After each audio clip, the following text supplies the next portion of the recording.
Well, welcome to the second episode of Ideas and Lives. It's a podcast and YouTube channel, conversations with people who have compelling ideas and interesting lives.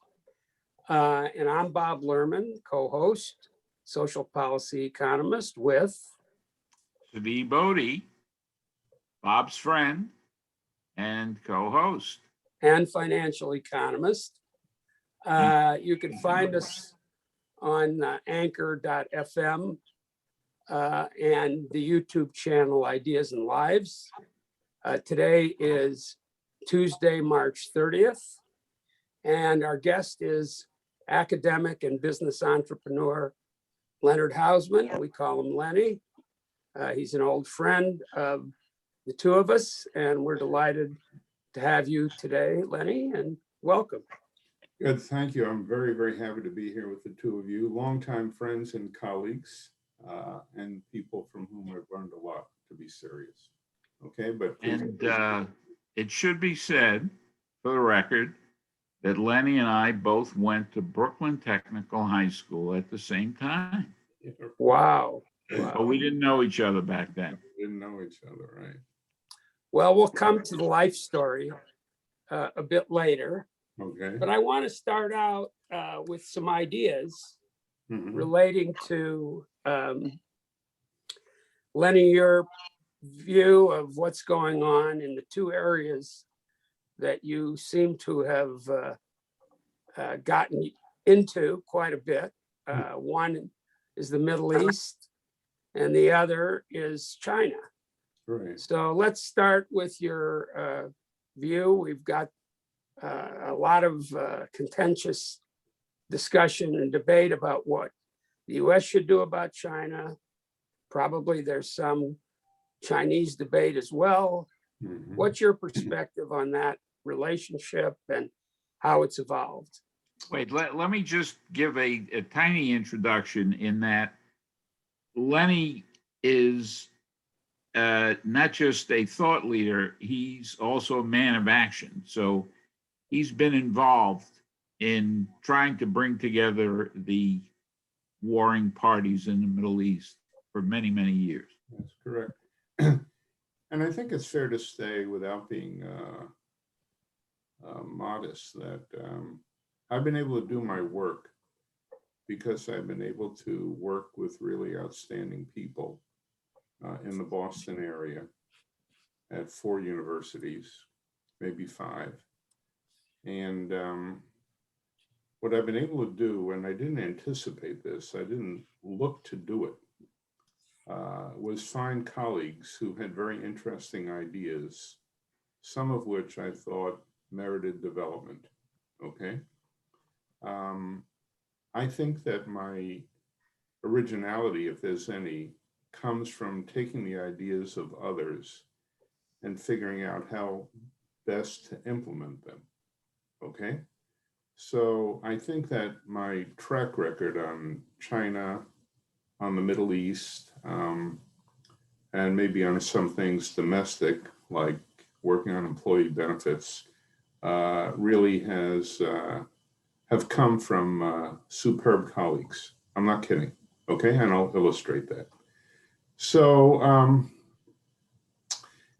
my wife Bonnie would say that I have a need to be a little bit of a contrarian, okay? I hope out of some objectivity and without being a contrarian, I can say in answer to your kind of opening question and statement, Bob, that the administrations of President Biden and President Trump on foreign and economic policy with respect to China and the Middle East, as far as I can see them today in the Biden administration, are more similar than dissimilar, okay? And probably neither Trump people nor Biden people would like to hear that, okay? And be very difficult to articulate publicly. But I'll just make a couple of points and try not to ramble on too long. Yesterday there was on China. Yesterday there was a front page story on in the Wall Street Journal on a woman, Catherine Tai, her Chinese American name, and she's the chief trade negotiator now for the Biden administration, the U.S. government, dealing with China and other parties. And the basic point of the interview with her was that she's not going to surrender any strength in negotiations that were established before her in the Trump years. So she didn't articulate whether the Biden administration is for free trade, like maybe the three of us would be by background, or against free trade. But she said, I'm not going to surrender tariffs that are in place, except in the context of a mutually beneficial exchange between China and the United States. And so I thought that that was kind of interesting because it kind of laid down the marker. We're Trump, except we're open, but Trump said he was open too, and did make a deal in the last year of his term in office with China. However, Lenny, let's stick to China for a moment. okay. And let's get your perspective on, do you think people are missing something? China is this big bear that I just read that Americans are relatively open to free trade, except with China. Can you kind of give also a little bit of your thinking on the Chinese perspective? Well, What's been happening? I think Lenny can say a little bit about what he has tried to do to accomplish in China Yeah. the last Both decade. in the answer. I think it's very hard to read China on trade, okay? When the three of us grew up educationally, we learned about market economies and whatever you want to call them, non-market economies, socialist economies, whatever you want to call them. Today, there's something new called China. And when I interact with Chinese, I'm interacting a lot with Chinese in the private sector, motivated like any American business people are motivated. They want to make a lot of money in their private business. They do know that the government, the party and the government hover around them, okay? So it's an autocratic and it's a government that openly meddles in the economy, okay? But at the same time, a lot of big private businesses are developing with government support, without government support. So what kind of economy is that, okay? And how different is that from what exists in the United States, not to just kind of brush over things. Now, C has asked me to add to that what I've done. When I started getting involved in working, let's say, in the Chinese economy, it was December 1982, okay? And then in summers following that, about 5 or 6 times, and Bob was there on one of those trips to China. And see, at that time, the essence of what we were doing at the request of the then Ministry of Labor and Personnel, as it was called, was to develop a social protection system for them that fit with a market economy, okay? And basically, to give you one illustration, I don't remember what Bob taught about, but the thing that I developed was work on unemployment insurance. And I took the work of Robert Hall, who you guys would know of and would know, and Martin Feldstein. And they didn't tell me about the context fully in detail in which we were working. And then one time after doing this for some time, the key guy at the Ministry of Labor and Personnel asked me to go out for lunch with him. And my colleague, who was fluent in both languages, Chinese and English. And he said, we want you to know that your ideas on unemployment insurance are now one of the 2 alternatives that we're considering for our first nationwide unemployment insurance law. This was the summer of 1986, okay? Wow. Yeah. Were you a professor at Brandeis at the time? Yes, I was at Brandeis, but my programs, as Bob would know, combined faculty from the best universities in Boston, from some of the biggest companies at that time in the US, like IBM and Chemical Bank, if you would remember that, and see you would, okay, given your work, and the US government, the Social Security Administration, okay? It was interesting that one group congealed, it was kind of my ideas as I taught them, but they were basically the result of the empirical work that Hall and Feldstein had done on unemployment insurance, its impact on the duration of unemployment, and so on and so forth. You would know about that kind of thing in general, okay? And there we were, Feldstein and Hall, we're not exactly left-wing economists. And there we were in Beijing, and the key guy organizing all that is saying to me, in effect, he didn't realize it, the Feldstein-Hall ideas on how to design optimally unemployment insurance for the country called China are one of the two options on the table for the whole government, the whole party, the whole government for all of China, okay?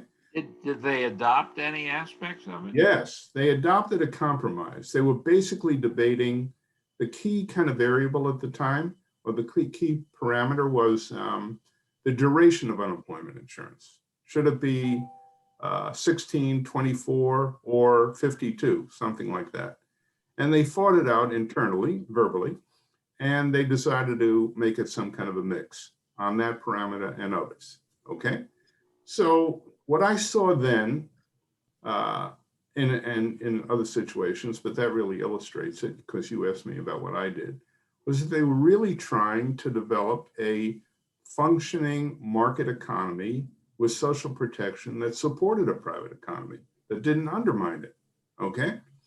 And I'm not sure how different that is today. And one of the things that we have to worry about is that our media tend to form, you know, kind of like a current think. And the current think for Democrats and Republicans alike is that there's a controlled economy like there is a controlled polity, okay?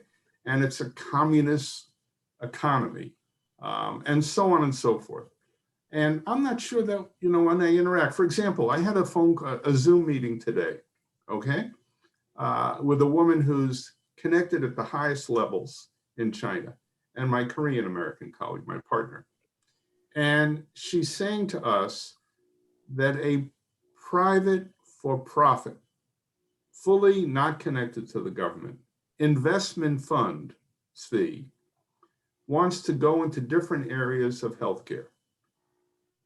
They want to finance healthcare training from the premier Harvard-affiliated hospitals, but then they want to do other things as well, okay? And China or China, with American institutions, right? And when my colleague asked her, you know, what's driving them, she said to him, ZW, money, okay?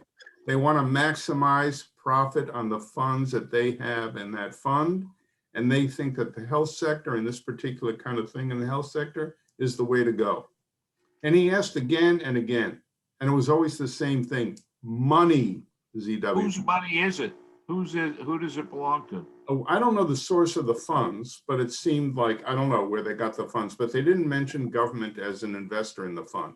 Sometimes it is a government fund or government funds, but it seemed that this was independent. I don't know, okay? And this is Among Us, your podcast. Well, what was the official's point? What was The she person trying? connected. Her point was maybe government policy is guiding them and they'll take advantage of it, okay? In particular, they're thinking that most of the hospitals in China still are publicly owned and operated, okay? Their needs, as understood by this investment fund, are driving the investment fund as to where they may make the most profit, okay? But they're independent and they're making a judgment. And just like here, you know, John Kerry and so on, they formulate environmental policy, and that might have an impact on Tesla's thinking or whatever, okay? they're out to make money given the whole environment that they see. So How do you think they, how do you think, excuse me, the business people versus the government, how do they see the rivalry with the United States or the collaboration with the United States? yeah, well, I can give you some current. And how nationalist are they? Okay, I'll give you another concrete current example. Okay, I can't give you the particulars because it's a lot matter. Okay, but a different private for-profit healthcare company has come to us through two Chinese partners that we have, and they want to literally merge with an American company that we've identified and bring that merged company to the Shanghai Stock Exchange. And they see that merged company as having a gigantic valuation on the Shanghai Stock Exchange, and they would make quick gains as with the American company. And so there, I would say that to answer your question, you know, they want an American company because they think that in this particular sector, America is ahead of anything in Europe and certainly any other place in the world.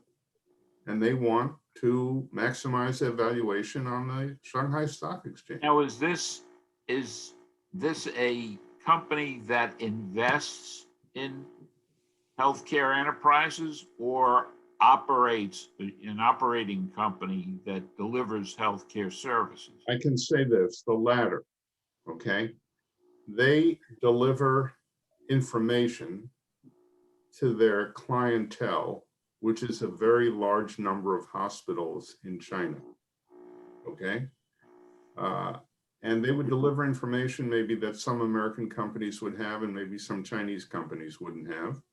But in this particular area, they want to expand because expected profitability, as I was saying, in particular capital gains are very high. Their mindset is fully set on get me the best American company in this particular subsector of healthcare. Now, one more question about China before we want to save up time to talk about the Middle East. Okay. With regard to China, prospects for the future. The last couple of years have seen a, definite move in a negative direction in American-Chinese cooperation. Do you see it continuing, that trend continuing, or reversing itself? Well, I'm not sure, given that I have the same kind of orientation that the two of you and all of our colleagues would have, kind of in favor of the understanding the consequences of the free flow among countries of investment, capital, and trade. And just given what we see, Chinese sales internationally today, I would think that they would appreciate the value to them of freeing up trade, okay? And not going into this kind of mercantilist mode. Where it's going to go, my sense is that there is probably, and I don't know this, a lot of debate within the party circles at the top. Some of them now well-educated and interacting a lot with people in the West, okay? And they're probably for continuing reform. And I just don't know, Xi Jinping has turned out to be a surprise to me. I would have thought that given all the years that he spent in Iowa, he wouldn't have the kind of orientation that we see, okay? So I don't want to make a prediction because I don't know how long he's going to last in office, okay? I know what we see in the media, that he basically wants an indefinite term, not unlike Putin, okay? That's number one. Number two, I don't know his real orientation. I don't know whether he really understands the consequences of all these government controls. So I think it's hard to answer your question. I do think this about growth. Very often we all read the Wall Street Journal, the three of us. In the last 3 or 4 years, there are headlines about the declining rate of growth in GDP in China. And then when you read the text doesn't square with the headline, because time after time, growth ends up being 6 or 6.5% on an annual basis, okay? And whatever, it declined by 1/10 of a point. It isn't what it was during the era of Deng Xiaoping, okay? So I don't know where it's gonna go, Tzvi, and I think that it would be kind of a little wild for me to make a prediction, Okay. okay? Yep. Okay, well, that's Shall we very move to the Middle interesting. East? Yeah, I wanted to ask, Lenny, you deal a lot with business people in both regions. Right. How different are they? How much the same? I mean, aside from wanting to maximize profits, are there some differences that you've seen, or how would you assess the pattern of? Look, I would say I haven't thought about your question, but reflecting on it, I would say more the same than different, the more similar than not. Okay. I talked a few weeks ago with a man with whom I interact regularly in Bahrain. Okay. And his family, like yours, Bob, has a very big company. Let's call it in the metals business. I don't think we should identify him. Okay. And he was telling me in a not angry way, but kind of accurately, about how the Trump tariffs on particular types of metal have really damaged their very large metals business. Okay. And he lives in a small country, okay, and he basically it's a township, okay, from a global point of view, and he needs to trade, okay, and he's not furious with Trump, and he also understands how Trump transformed the region with the Abraham Accords, okay, but his business has been hurt very, very substantially, very seriously. He's for free trade, okay. And he wants to invest his ample capital in businesses that operate in this country and that country. So he believes in the free flow of capital and the free flow of goods and services. And he is an Arab, not a Chinese business. He's Arab. He's from Bahrain, one of the largest companies in that tiny little country. And I don't know, when I have a good friend in Beijing who's a venture capital guy. Now, of course, his family is Chinese. He grew up in Tianjin for a little while, then they moved to Vancouver, and then he did his undergraduate education at Oxford. Okay, he speaks English pretty much like the three of us do. Very bright. But when you talk to him, and he's in a venture capital firm now, I mean, how different he sounds from a venture capital guy in the Bay Area. Doesn't talk at all differently. So I don't have a large sample of people in those two regions, but some. And my basic view is that they're more alike than not alike. So your view is that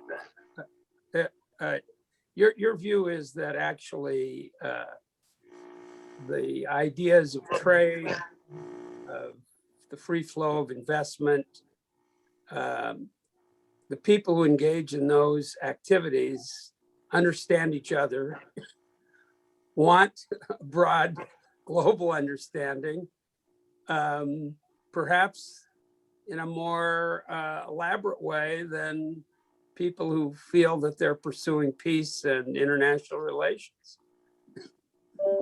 I'm not catching your question because you went into. Well, that the business people have a much larger stake in good relationships that would allow them to trade and invest, and are less concerned about let's say, national, especially aggressive nationalism that would put their country ahead of another country. No question. I think your question makes the point, okay? These people run private businesses. Their capital is at stake. Their livelihood is at stake. They employ large numbers of people, and their thoughts and their behaviors are indistinguishable from those.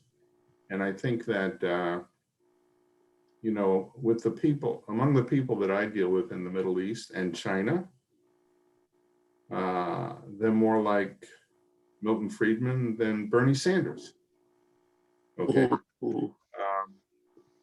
They don't believe in all these controls, what do the labor unions think and what about environmental policy and so on and so forth. Not to dismiss any of those things, okay? But they're not protectionists, okay? They do understand that policies get modified and they need to adjust. I'll give you an example.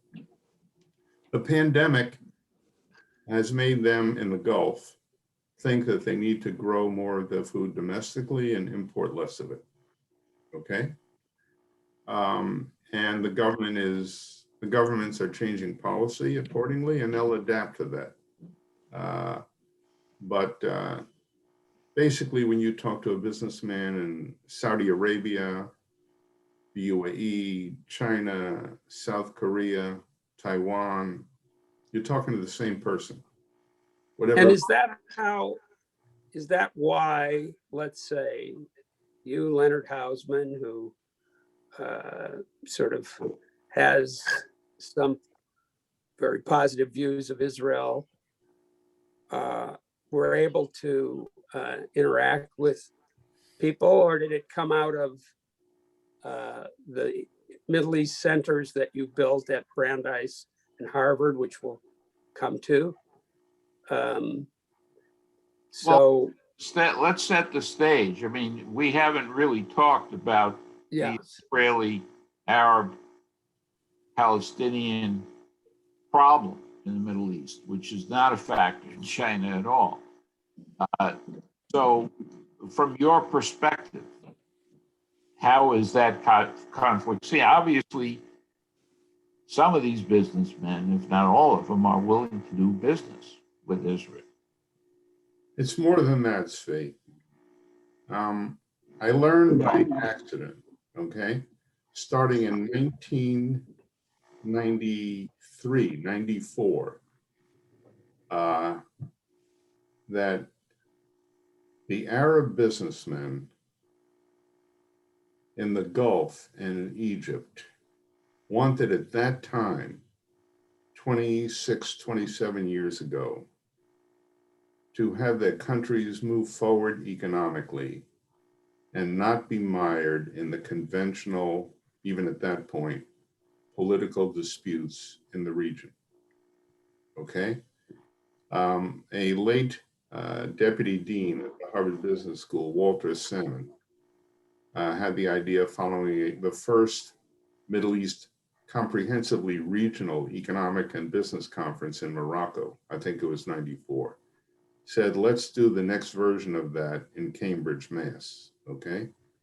And we learned right then, I remember on the balcony and in the lunchroom, et cetera, at the Harvard Business School, there were Arab business people chomping at the bit right then and there, allow me to repeat myself, to begin to interact with Israeli companies and bring Israeli know-how to the Gulf, invest in each other's businesses, trade, and so on and so forth, okay? Now, various political actors got in the way of these business people. And I think that the major accomplishment of the Trump administration in the region was to enable to liberate those Arab business people so that they could work right now as they are every day and as we speak with Israeli companies, and to move on from the long-standing political disputes. So I kind of learned it as I went along. Yeah, I didn't realize that was going on. Did I answer? Bob, go ahead. Well, I was going to ask in your early, perhaps you can describe how you built the Middle East Center, because from there I wanted to note your ability to even attract donors to help try to move that political process forward. Yes. So the original idea came from a retired general in the Israeli military, Baruch Levy, okay, who's still with us. And he came to me kind of out of despair, to be accurate. No one else would work with him that he had contacted, okay? This is when you were a professor at Brandeis I was, right, I was University. a professor at Brandeis in the Heller School, teaching occasionally in the economics department. And at that time, we started to work with his idea of elaborating on what President Carter and Menachem Begin and Anwar Sadat had accomplished at Camp David and bring Egypt and Israel closer together. I quickly learned that that was politically impossible. And I shifted, and this is where the idea came from him, but kind of the refinement and came from me, okay? I had not thought about getting into that kind of work at all, really at all, okay? And I decided to try to focus on Israeli, Jordanian, Palestinian work. And 3 people came to me with how to do that. It wasn't my idea how to do it. And they were Professor Eitan Shashinsky at the Hebrew University and the late Nobel laureate, Tom Schelling, and Dwight Perkins, also of the Harvard Economics Department in the Kennedy School. And we began to develop economics working groups around subjects like cooperation in water, which was brought forward in a very, very advanced way by Frank Fisher of MIT, and trade, and so on. And then we published a book on that. The overall work was led by Stanley Fisher, of MIT, okay? And that was our focus. Tom Schelling was involved in that too? I didn't realize. Pardon me? I didn't realize that Schelling was involved in that. Oh yeah, there was a committee of 10 economists, 6 from Harvard and 4 from MIT, who ran all the programs, and I began to create enemies for 2 reasons. One was that we excluded, and I don't mind saying this publicly today, people knew it, we excluded all so-called Middle East experts from the 2 universities, because I got to realize that they have more bias than they have knowledge, okay? And I made sure that every economist that we brought into the picture had no background in the Middle East, just they knew economics, okay? Stanley, Lester Thoreau, and Dwight, and Tom Schelling, and so on and so forth, and several. And then there were people in those economics departments that felt excluded. I hadn't excluded them, but how many could I include, okay? So that was a little bit of a thing raising some tension. Now, Bob, then to kind of answer your question, my main Palestinian financial backer, who was close to Arafat, along with 3 other kind of global Palestinian businessmen, born in Haifa, living at the time in London, having raised Rafiq Hariri in business, okay, invited me, he was living in London as a Palestinian UK person. He got us an invitation to come to the White House lawn for the Clinton, Arafat, Rabin with Paris signing of the agreement in September. The Oslo Agreement. Right, right.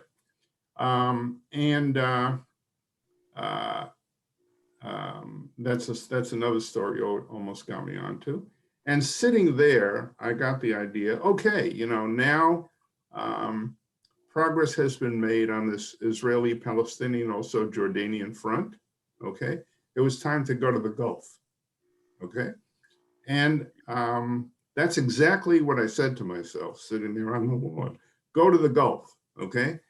And then I learned, Svi, that there were these Gulf tycoons sitting around waiting to get going. And I can put it bluntly with the 2 of you, and I don't mind people hearing it, okay? they wanted to relate to Jewish business people in the US and in Europe and in Israel, okay? And they wanted no impediments anymore, okay? Everything that MBS has done with Trump and MBZ in the UAE is extremely welcome and to be praised, but it follows what began in the Gulf, or at least when I began to see it, in the early 90s, okay? And then also to say something political, and I'm not a critic of anybody in particular, and I want to say something about this. I think that the Prime Minister of Israel in 2002 missed a huge opportunity, because then the King of Saudi Arabia, the late King Abdullah, wanted to do exactly, again in 2002, what the current Crown Prince of Saudi Arabia is doing. He wanted to get to work with Israel in business, okay? And the Prime Minister at that time blew it off and missed a gigantic opportunity. We could have been well along all these 18 years or whatever, 16, 18 years, but he blew it. And I told my number one Israeli friend, Baruch Levy at the time, oh my God, he wasn't kidding, you know, the King of Saudi Arabia. And you don't get these kind of things coming at you every day, okay?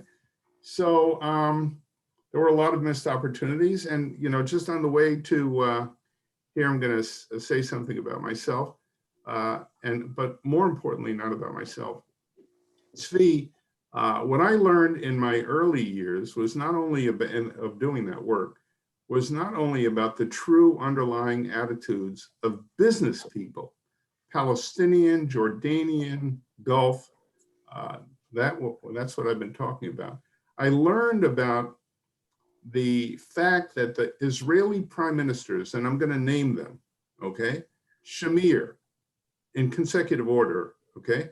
Shamir, Rabin, Peres, Netanyahu, Olmert, on policy, political policy, and then economic policy between the Israeli government and their particular political entities were indistinguishable. No one has ever written this down, but the Israeli prime minister who inaugurated the relationship between the Israeli government and the PLO was Yitzhak Shamir. Most people would say he was the most right-wing prime minister in Israel's history. But I know with certainty that he was the one who started that relationship, okay? So a lot of the things that we see in the newspapers are so far off the mark, okay? People have no idea what's really going on. That's right. Right, and you know, Tzvi, when Shamir had his chief economist ask me to start the relationship between the Israeli government and the PLO, I couldn't believe my ears because I'm a human being too, okay? I'm sitting in the prime minister's office 3 doors down from the prime minister, who everybody is telling me is the most right-wing prime minister in Israel's history. He comes from this group and that group in Israel, and he says the PLO, okay? So I couldn't believe it. I mean, I knew at some level it was the truth. I had an Israeli colleague with me. I was going back to Boston the next day, and I said to her on the drive back to Tel Aviv from Jerusalem, I said, look, wait a week, okay? I'll be long gone. Asked to have the same meeting again because it was in English. Maybe the guy made some mistakes speaking English. And she had the meeting, and a week later, she called me up and said, Lenny, everything he said, he repeated, okay? And then we did it. And then that businessman from London was invited because Shamir's suggestion was start with Palestinian business people, okay? And what we did was get big people like Charles Bronfman's person and other big people, the guy who owned Osam Foods, okay? We all know about that. We got them together, and that's what started the relationship, and that led to the relationship between the PLO and Israel, okay? So I hope I didn't wander too much, Bob. Well, yeah, so it's quite striking that Shamir himself recognized that the business people would be more open than some of the political people. However, the political people can still make trouble. And maybe that's why we're still in this situation. Well, that was then, and now it seems that there's another breakthrough. Yeah, what do you see going But forward and not how? with the Palestinians, with the Gulf states. Yes, well, Svi, I'm not sure exactly what you're referring to, but I think that there's a transformation underway among important Palestinian thinkers, not in the immediate internal circle of the leadership in Ramallah, about how they have to get with the program because of what's going on between Israel and the Gulf. That's a very big thing that's cooking. It's hard to know where it's going to go. But Bob, what did you ask? No, I'm go ahead. You continue with that, your perspective on that going forward. That's what I wanted to. Going forward, look, I'll give you one other example, then I'll answer your question. Around 1996, 97, 98, we held a seminar privately among our Arab and Israeli and American board people in London, okay, on the future of Jerusalem. Who designated the main participants to run that seminar in our group? One was Arafat and the other was Netanyahu, okay? And I chaired the discussion. It was basically about Jerusalem as a physically undivided capital of two states, okay, Israel and a Palestine to be. And Netanyahu designated a deputy minister to be his representative. He knew the topic, he knew the audience, he knew everything. He was fully informed and he participated in it. By extension, one of his people, okay? Arafat the same way, okay? So my view— Well, what do you think happened? I mean, all these They people, seem to have business people, retreated. why were the business people unable to persuade their political colleagues?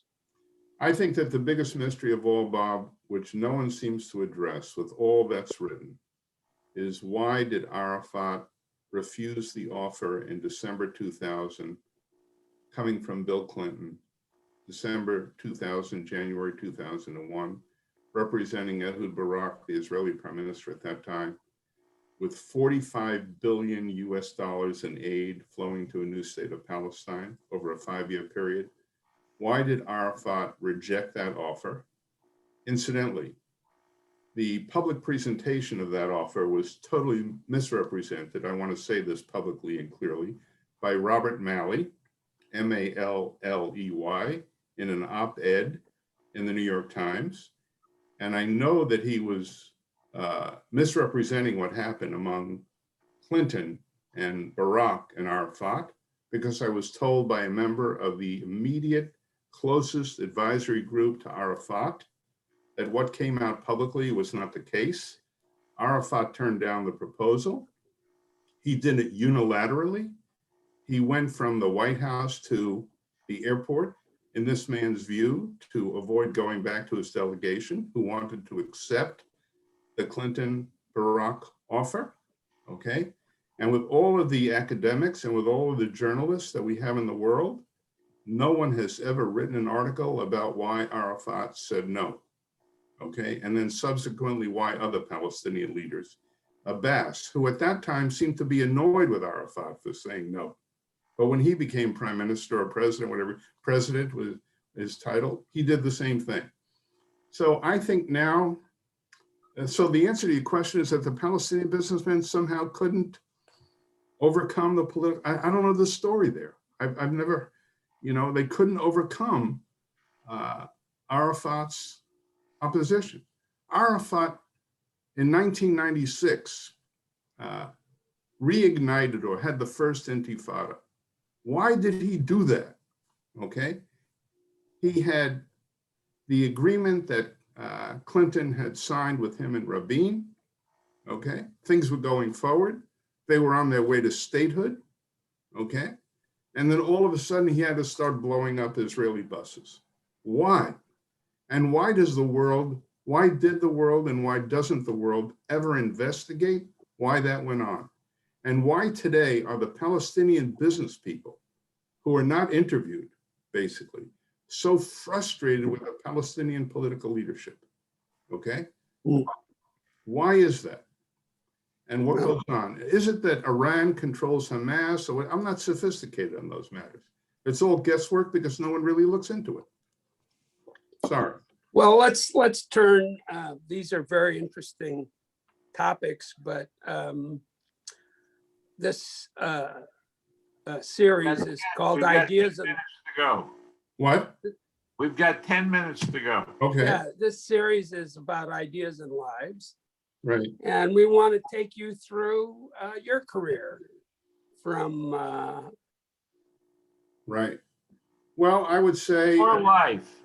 what's Fee? This is your life. in North Right, Carolina. I'll be And very we're going to quick. have to try to cover that. You know, Bob, once you and Fee sent me the emails, I began to think about it. The accurate answer is one accident or unanticipated event after another. Okay. And I didn't end up being a conventional academic, as the two of you have said here today. Okay. I would say that there are three parts to one's work, possibly as an academic: teaching, research, and maybe program development on the part of a few of us. I would say that what I really like to do, or what I really spent my time on, was number one and number three, not research. Okay.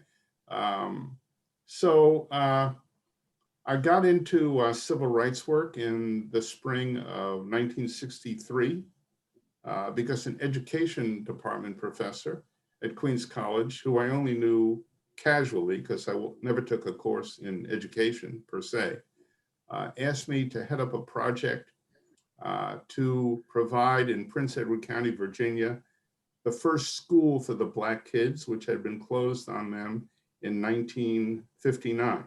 Okay. And with all the organizations that existed in America, teachers unions, this organization, that organization, NAACP, no one opened a school for the Black kids for whom there was no education for 4 years. Okay.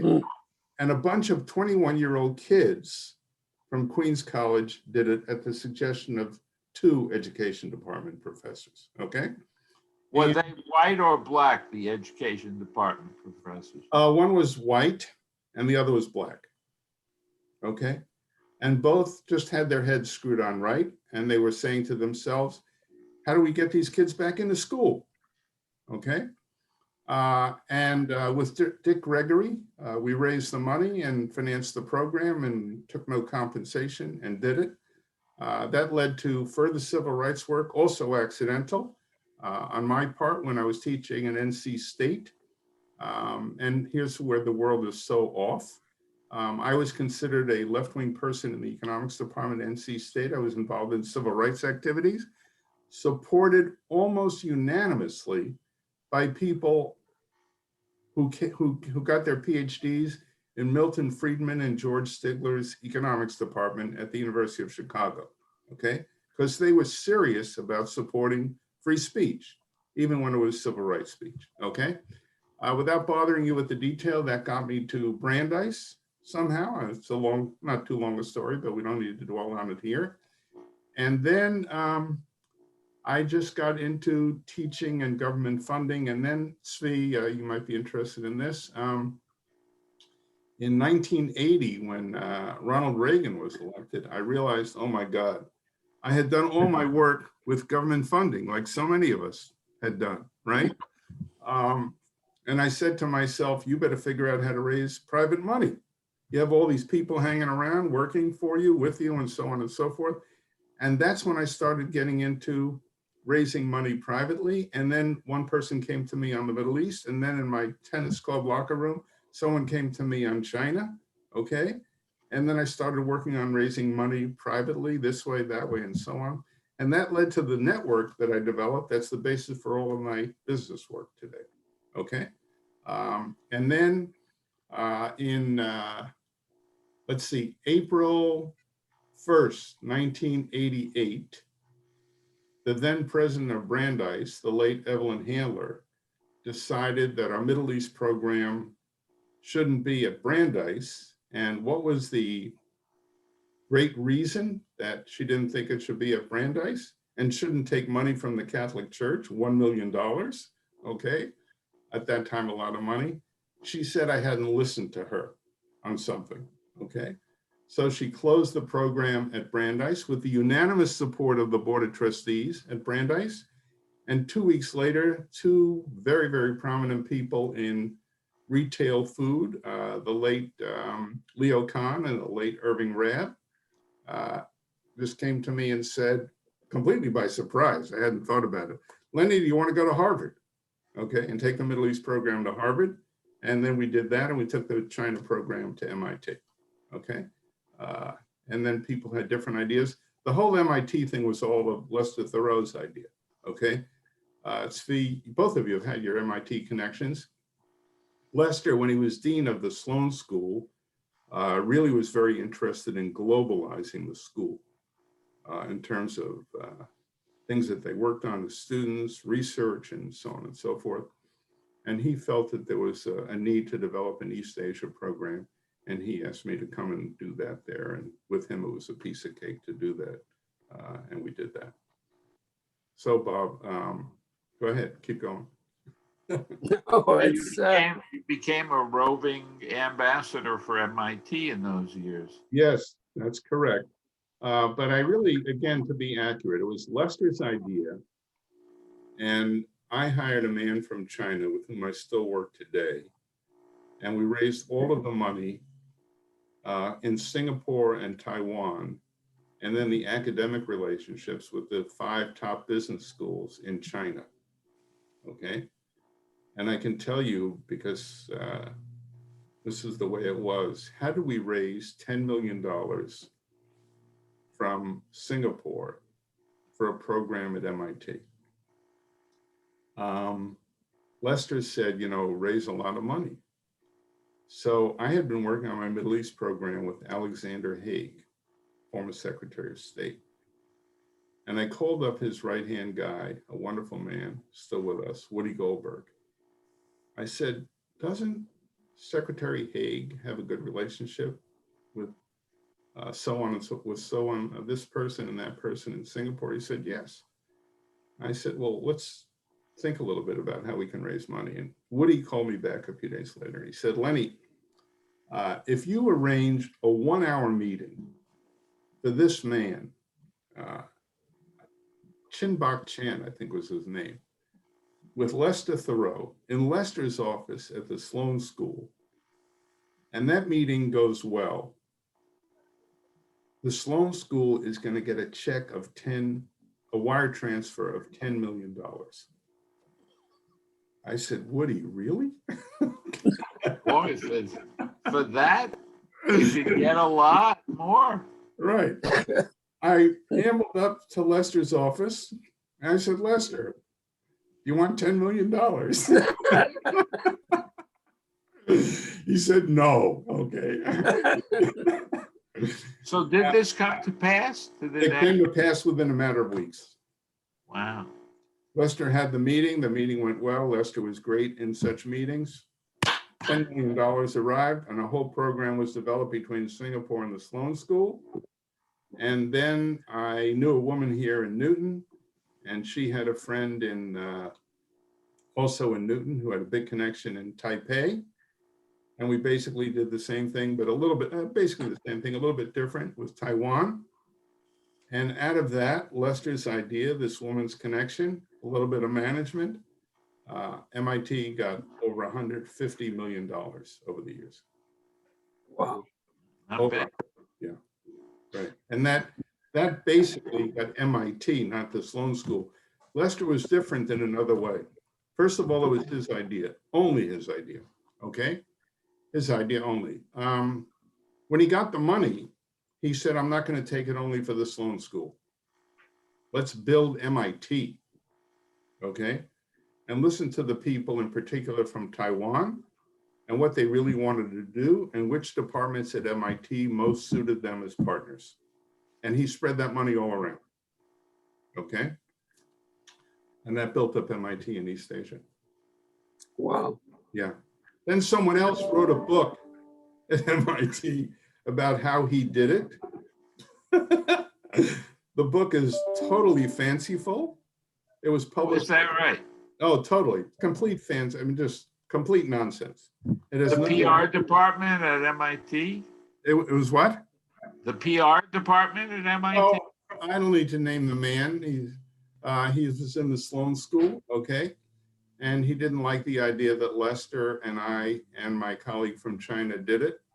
So he went to a publisher with a whole lot of photographs and got a huge book, you know, like a tabletop book in art, which said basically, I did this, not me, not Lester, but this. Oh, other he guy. took credit himself. 100% he took credit, okay?